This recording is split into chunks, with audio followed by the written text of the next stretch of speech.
O cara nunca terminou o ensino médio. Mesmo assim, acabou criando um dos carros mais importantes da história. Na época, quase ninguém acreditava nas ideias dele. Diziam que aquilo era viagem, que nunca daria certo. Mas ele ignorou todo mundo e continuou seguindo a própria visão. Anos depois, a empresa dele já faturava bilhões. Só que nem isso resolveu os problemas.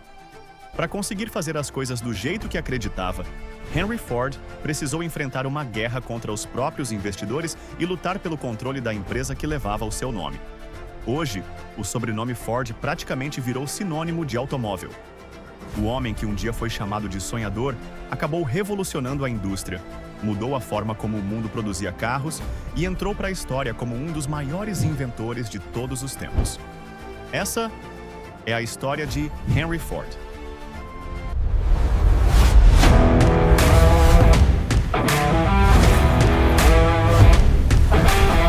Capítulo 1. Das bicicletas aos motores. Henry Ford nasceu em 1863, numa fazenda no interior de Michigan, nos Estados Unidos. Filho de imigrantes ingleses e belgas, cresceu numa família simples ao lado de 4 irmãos. A vida dele parecia já estar escrita. Estudar um pouco, trabalhar na fazenda e, um dia, assumir o lugar do pai. Só que tinha um problema. Henry simplesmente não nasceu para aquilo. Ele estudou só até a 8ª série e nunca chegou ao ensino médio. Muita gente olharia para isso e diria que o garoto não tinha futuro. Mas porra, inteligência nunca dependeu de diploma. Desde pequeno, Henry tinha uma mania que deixava todo mundo maluco. Desmontava qualquer máquina que encontrasse pela frente só para descobrir como ela funcionava. Relógios, ferramentas, engrenagens, tudo virava um quebra-cabeça na mão dele. Depois, montava tudo de novo como se nada tivesse acontecido. Essa curiosidade acabou fazendo Henry ganhar fama entre os vizinhos e parentes. Sempre que aparecia alguma máquina quebrada, chamavam o garoto. Mas no fundo, o que realmente fazia os olhos dele brilharem eram os motores a vapor, uma tecnologia que começava a transformar o mundo. Enquanto o pai sonhava em ver o filho cuidando da fazenda, Henry só conseguia pensar em motores, invenções e máquinas. Não demorou muito para ele perceber que, se continuasse ali, passaria o resto da vida vivendo o sonho de outra pessoa. Então fez uma escolha que mudaria tudo. Saiu da fazenda e foi para Detroit trabalhar como aprendiz de mecânico. Durante os anos seguintes, mergulhou de cabeça naquele universo e aprendeu praticamente tudo sobre máquinas industriais, principalmente os motores das Westinghouse, que logo chamaram a atenção pelo talento que ele demonstrava. O desempenho foi tão bom que Henry acabou sendo contratado pela própria empresa para consertar equipamentos em diversas regiões. Em 1888, casou-se com Clara Bryant e voltou por um curto período à fazenda da família. Mas a tranquilidade do campo durou pouco. O coração dele não batia pela agricultura. Batia pela vontade de criar alguma coisa capaz de mudar o mundo. Foi então que surgiu uma oportunidade gigantesca. Henry conseguiu um emprego como engenheiro na Edison Illuminating Company, a empresa de Thomas Edison. O salário era excelente, mas o mais importante era outra coisa: trabalhar perto do maior inventor da época. Só que, quando o expediente terminava, o trabalho de verdade começava. Nos fundos de casa, ele passava noites inteiras construindo um projeto que quase ninguém levava a sério. Enquanto Edison, Tesla e Westinghouse apostavam todas as fichas na eletricidade, Henry acreditava numa ideia completamente diferente. Para ele, o futuro tinha um motor a combustão. Capítulo 2. Apostando tudo em si mesmo. Trabalhar na empresa de Thomas Edison não servia só para pagar as contas. Era ali que Henry Ford conseguia bancar o sonho que ninguém levava a sério. Cada centavo que sobrava era investido em motores e experiências dentro da pequena oficina montada nos fundos da casa onde vivia com Clara. Depois de anos testando, errando e começando tudo de novo, em 1896, ele finalmente apresentou seu primeiro automóvel. Foi também nesse período que aconteceu uma das conversas mais importantes da vida dele. Henry teve a oportunidade de mostrar seu projeto ao próprio Thomas Edison. Em vez de criticar a ideia, Edison elogiou o trabalho e incentivou Henry a continuar. Para ele, aquilo foi como ouvir que estava no caminho certo, vindo do maior inventor do planeta. Aquela aprovação deu a confiança que faltava para tomar a decisão mais difícil da vida. Mesmo recebendo um salário muito acima da média, Henry pediu demissão. Muita gente achou que ele tinha enlouquecido. Largar um emprego seguro para apostar num projeto que ainda nem dava dinheiro parecia burrice. Só que Henry enxergava diferente. Ele acreditava que, se continuasse trabalhando para os outros, jamais construiria o carro que imaginava. O problema era levantar dinheiro. Sem recursos suficientes, precisava convencer alguém a acreditar naquele sonho. Foi aí que apareceu William H. Murphy. Depois de fazer o investidor andar em um dos carros que havia construído, Henry conseguiu o apoio financeiro que precisava e fundou a Detroit Automobile Company. Parecia o começo perfeito, mas a paz durou pouco. Assim que a empresa começou a crescer, surgiram as primeiras brigas entre Henry e os investidores. Enquanto ele queria fabricar carros melhores, os acionistas só pensavam em produzir rápido e lucrar o quanto antes. O resultado foi um desastre. Os veículos saíam caros, mal acabados e muito diferentes daquilo que Henry imaginava. Aquilo deixava o cara puto. Para ele, vender um carro ruim era destruir a própria reputação. Menos de um ano depois, abandonou a empresa e começou tudo outra vez. Dessa vez, reuniu alguns amigos e passou dias e noites trabalhando num carro de corrida. A ideia era simples: provar para o mundo inteiro que ele sabia construir máquinas melhores do que qualquer concorrente.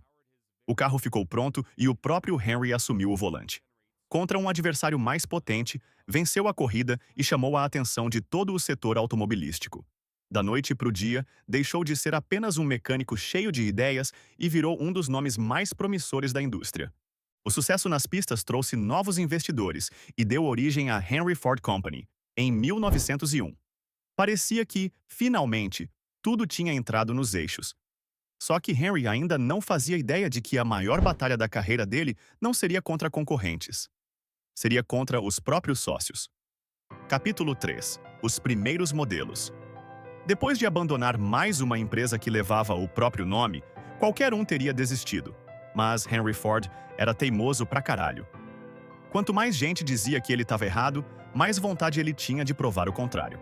Em 1902, trabalhando ao lado do piloto Tom Cooper numa oficina simples em Detroit, ele começou a construir um carro que não tinha como objetivo ser vendido. A missão era muito maior: chamar a atenção do mundo inteiro. Assim nasceu o Ford 999. O nome já entregava que aquilo era uma máquina fora do comum. Equipado com um motor gigantesco de cerca de 100 cavalos de potência, o carro era bruto, barulhento e absurdamente rápido para os padrões da época. Henry queria mostrar que dominava a engenharia melhor do que qualquer concorrente. E conseguiu.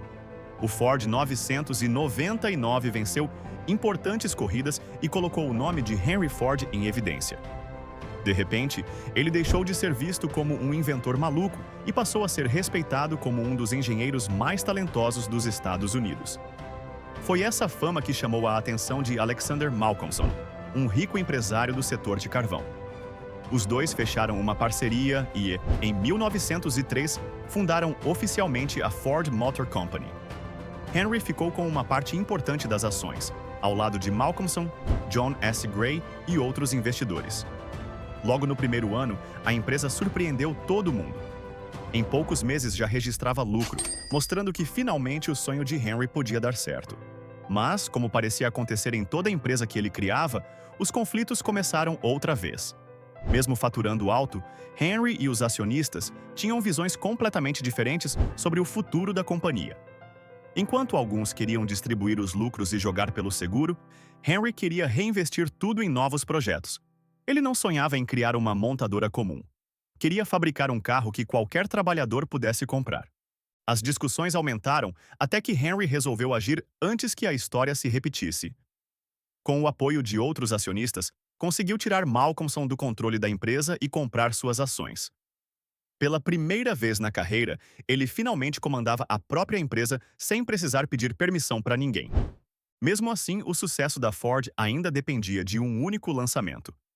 Em 1903, chegou ao mercado o Ford Model A, um carro equipado com motor de 2 cilindros, capaz de atingir cerca de 45 km por hora. O modelo deu lucro, mas Henry sabia que ainda faltava alguma coisa.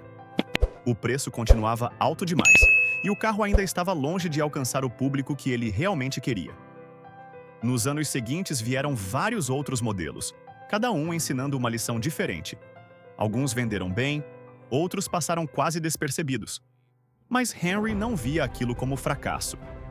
Cada carro era mais um passo em direção ao projeto que realmente importava. E esse projeto tinha nome: Model T. Era ele que estava prestes a transformar não só a Ford, mas a indústria automobilística inteira. Capítulo 4. A linha de montagem. Quando o Model T começou a ganhar espaço no mercado, Henry Ford percebeu que tinha um problema dos bons. A procura pelo carro só aumentava, mas fabricar cada unidade ainda demorava tempo demais.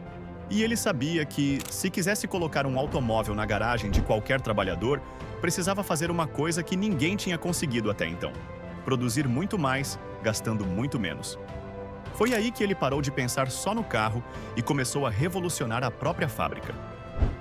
No início, as peças ficavam espalhadas pelo chão e os carros eram empurrados de um setor para o outro, enquanto cada equipe fazia uma parte do trabalho. Funcionava, mas era lento pra cacete. Henry começou a testar novas formas de organizar a produção, mudando processos quase todos os dias. Era tentativa, erro e aprendizado. Até que ele percebeu que o segredo não era fazer os funcionários andarem até o carro. O segredo era fazer o carro andar até os funcionários. Com o lançamento do Model T, a produção foi dividida em 84 etapas diferentes. Cada trabalhador passou a executar apenas uma única tarefa, repetindo aquele movimento centenas de vezes por dia. Para deixar tudo ainda mais eficiente, Henry trouxe Frederick Taylor, um especialista em produtividade industrial que analisava cada detalhe do trabalho dentro da fábrica. O resultado dessa parceria foi uma das maiores invenções da indústria moderna: a linha de montagem móvel. Agora, o carro passava lentamente por uma esteira, enquanto cada funcionário fazia sua pequena parte. Parece simples hoje, mas naquela época, essa ideia era revolucionária. A produção disparou. Um Model T, que antes levava muitas horas para ficar pronto, passou a ser montado em apenas 90 minutos. Era uma parada completamente fora da realidade da época. Até a cor do carro fazia parte da estratégia. Henry decidiu fabricar praticamente todos os Model T na cor preta. Não era questão de gosto. A tinta preta secava muito mais rápido que as outras, permitindo que a linha de produção nunca parasse. Cada segundo economizado significava mais carros saindo da fábrica e um custo menor para a empresa. Só que existia outro problema.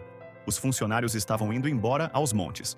Trabalhar na linha de montagem era repetitivo, cansativo e muita gente não aguentava ficar ali por muito tempo. Enquanto outros empresários diminuíam salários para economizar dinheiro, Henry fez exatamente o contrário. Anunciou um pagamento de $5 por dia por uma jornada de apenas 8 horas. Era mais que o dobro do salário oferecido pela concorrência. Chamaram o cara de maluco. Disseram que aquilo quebraria a empresa. Só esqueceram de um detalhe. Henry entendia que funcionário bem pago produz mais, permanece na empresa por mais tempo e ainda vira cliente. Afinal, quem ajuda a fabricar um carro também precisa ter dinheiro para comprar um. Sem perceber, Henry Ford não revolucionou apenas a fabricação de automóveis. Ele reinventou a forma como a indústria inteira funcionava. Capítulo 5. Lutando pelo controle. O lançamento do Model T foi uma explosão. Logo nos primeiros dias, a Ford recebeu mais de 15 mil pedidos. Era muito mais do que qualquer um imaginava. Nem o próprio Henry conseguia prever o tamanho daquela revolução. 13 anos depois, quando a produção finalmente chegou ao fim, mais de 15 milhões de Model T tinham sido vendidos. Durante muito tempo, praticamente metade dos carros que rodavam nos Estados Unidos eram um Ford. Tá maluco? O carro simplesmente colocou o país sobre 4 rodas. Com esse sucesso todo, a Ford começou a gerar uma quantidade absurda de dinheiro. Em poucos anos, a empresa já acumulava uma fortuna equivalente a bilhões de dólares nos dias de hoje. Só que, quanto mais dinheiro entrava, maior ficava a briga dentro da empresa. E mais uma vez, Henry viu o mesmo filme se repetir. Enquanto ele queria reinvestir praticamente todo o lucro em novas fábricas, tecnologia e expansão, os acionistas queriam colocar a grana no bolso imediatamente. Para eles, o importante era receber dividendos. Para Henry, aquilo era pensar pequeno pra caralho. A discussão ficou tão séria que os irmãos John e Horace Dodge, donos de cerca de 10% da empresa, decidiram levar Henry Ford aos tribunais. Eles exigiam que a Ford distribuísse milhões em dividendos em vez de investir no crescimento da companhia.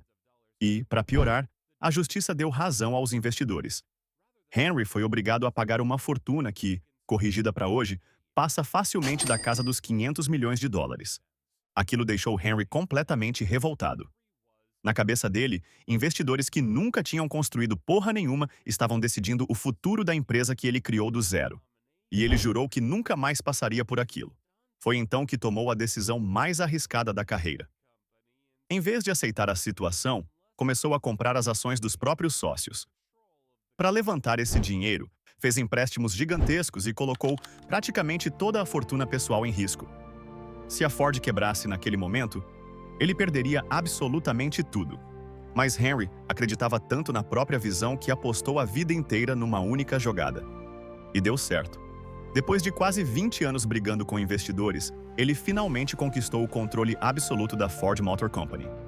Pela primeira vez, ninguém mais poderia impedir os planos dele. A empresa agora tinha apenas um comandante. Só que o poder absoluto também revelaria um lado de Henry Ford que quase ninguém gosta de lembrar.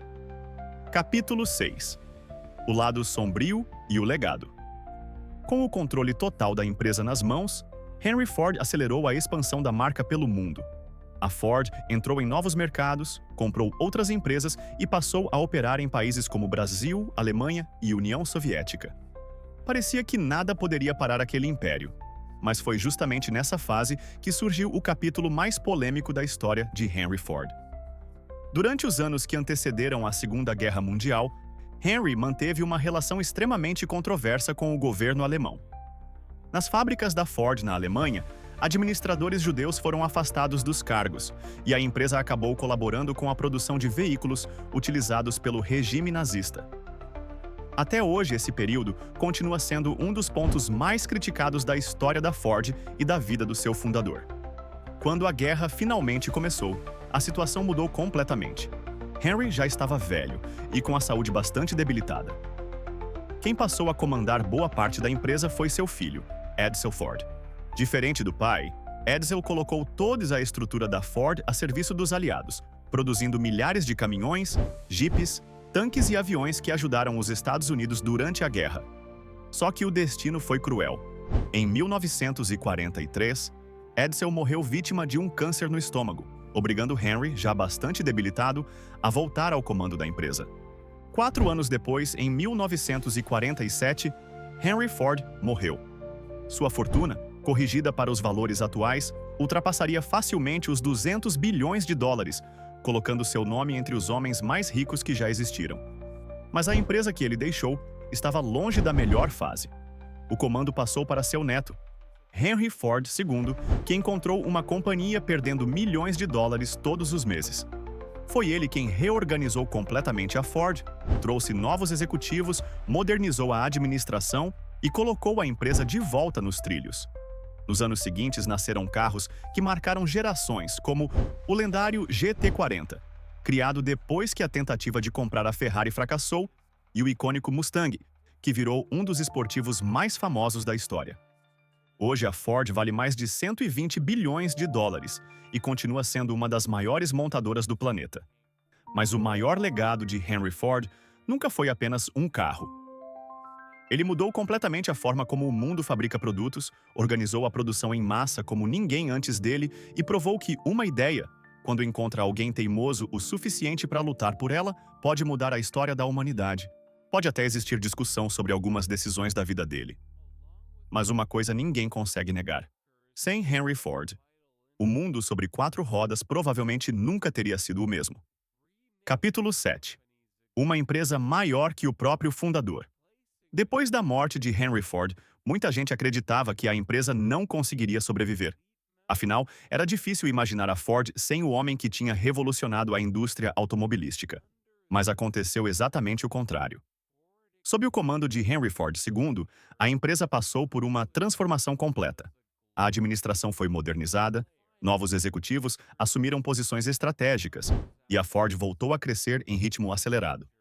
Foi nessa fase que nasceram alguns dos carros mais importantes da história da marca. Depois que a tentativa de comprar a Ferrari fracassou, A Ford decidiu responder do jeito mais doloroso possível, dentro das pistas. Assim nasceu o lendário GT40, que derrotou a Ferrari nas 24 horas de Le Mans e entrou para a história do automobilismo. Pouco tempo depois veio o Mustang, um carro que virou símbolo de liberdade, desempenho e da cultura americana. Em 1956, a empresa abriu seu capital na bolsa, levantando bilhões de dólares e iniciando uma nova era. Pela primeira vez, o futuro da Ford já não dependia apenas da família Ford. Capítulo 8. O legado de Henry Ford. No século XXI, a Ford precisou se reinventar mais uma vez. A empresa investiu em motores mais econômicos, veículos híbridos, novas tecnologias e passou por uma grande reestruturação para enfrentar um mercado cada vez mais competitivo. Hoje está presente em praticamente todos os continentes, vale mais de 120 bilhões de dólares e continua sendo uma das maiores montadoras do planeta. Mas no fim das contas, o maior legado de Henry Ford nunca foi apenas construir carros. Ele mudou completamente a forma como o mundo produz. Criou um sistema de fabricação que foi copiado por praticamente todas as indústrias, aumentou salários quando ninguém fazia isso, reduziu o preço dos automóveis e colocou milhões de pessoas pela primeira vez atrás de um volante. Henry Ford teve ideias brilhantes, tomou decisões geniais e também carregou erros que continuam sendo discutidos até hoje. A história dele prova que gênios também podem ser extremamente controversos. Só que existe uma coisa impossível de negar. Um garoto que nunca terminou o ensino médio saiu de uma pequena fazenda em Michigan e acabou mudando a economia mundial para sempre. E talvez essa seja a maior lição da história dele. Às vezes, a única diferença entre um sonhador e uma lenda é a coragem de continuar quando todo mundo diz que você vai fracassar.